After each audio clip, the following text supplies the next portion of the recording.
Пане Ігоре, у нас ще один телефонний дзвінок від наших глядачів з Криму. Давайте почуємо. Доброго вечора, слухаємо вас. Представтеся, будь ласка, і ваше питання.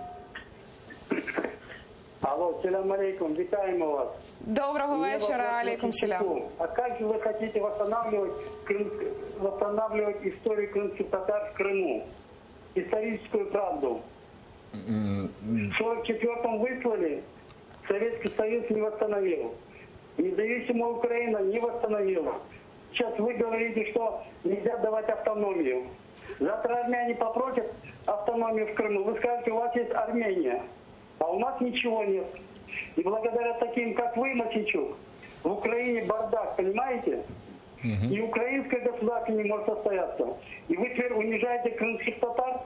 А чим я принизив кримських татар? Плен.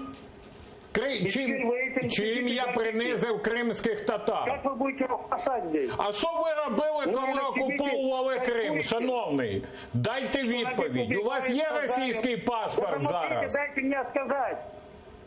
Ви будете в парламенті кричати. Відповідь дайте на питання.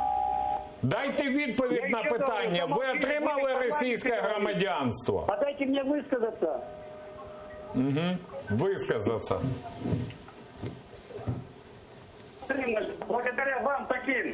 Та ні, дякуючи вам, бо ви пішли перший, отримали російське громадянство, зрадивши Україну.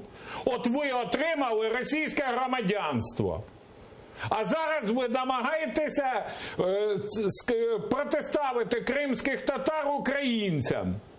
А я в 2014 році зі зброєю в руках зупиняв російського агресора. Розумієте різницю між мною і вами? І мене російські терористи хотіли тут вбити, а не вас. А ви сидите в окупованому Криму з російським паспортом і намагаєтесь мені, людині, яка боролась і бореться за цілісність України і звільнення Криму, намагаєтесь мені щось розповісти.